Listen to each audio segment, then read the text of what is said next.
This is question number 5 from the My Lab Math homework number 19 about section 3.1 and 3.2. Okay, so in this question, we're told that at 2 p.m., Lee rented bikes from Pearl's Wheels. She returned the bike at 10 p.m. after riding 49 miles. We're also told Lee paid $38 for the rentals. And questions A, B, and C ask us to calculate different rates. So this is tying in ideas from Unit 1. We're going to see the word per, like we did in Unit 1 when we did unit conversions, to the idea of slope, of rates of change that we talked about here in Unit 3. So let's look at A. A is asking, what was her average speed in miles per hour? We're going to let the order of the words help us set up our calculation. So from Unit 1, we know miles per hour can be written with miles in the numerator and hours in the denominator. Okay, so I need to know how many miles did she travel? How many hours did that take her? So we're told she traveled 49 miles. And if she went from 2 p.m. to 10 p.m., that's a total of 7 hours. So her speed was 49 miles in 7 hours. And then we know that we calculate the numerator divided by the denominator. So in my calculator, I'm going to do 49 divided by 7. That turns out to be 7. And then I'm going to rewrite the miles over hours as miles per hour.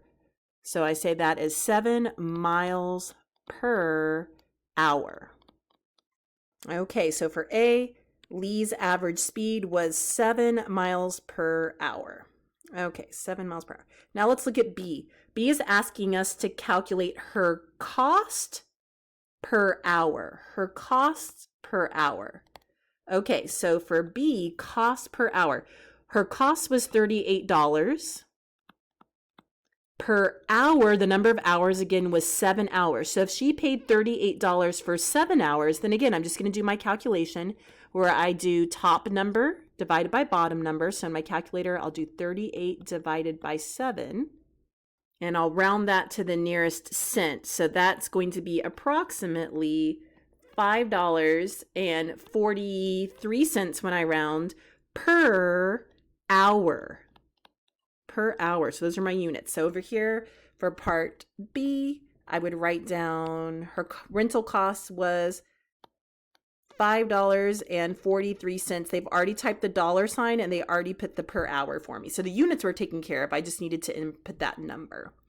And then let's look at C. What is C asking? C is asking us to calculate what? What was her cost per mile?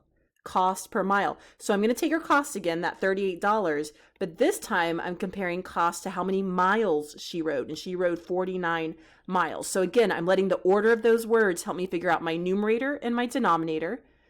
And then I take the amount in the numerator and divide it by the amount in the denominator. So in my calculator, I'm going to go ahead and type in 38 divided by 49. It's always number in the numerator divided by number in the denominator. So when I do that, I get, I'm going to have to round again. And we're rounding to the nearest cent, it tells me. So when I round that to the nearest cent, it's going to be about 78 cents per mile, but we write that with a dollar sign.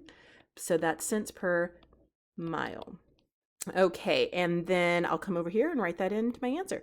So on all these problems, we're just combining those ideas from test 1 with these ideas from test 3, and we're letting the order of the words, the order of those units, help us set up our calculation.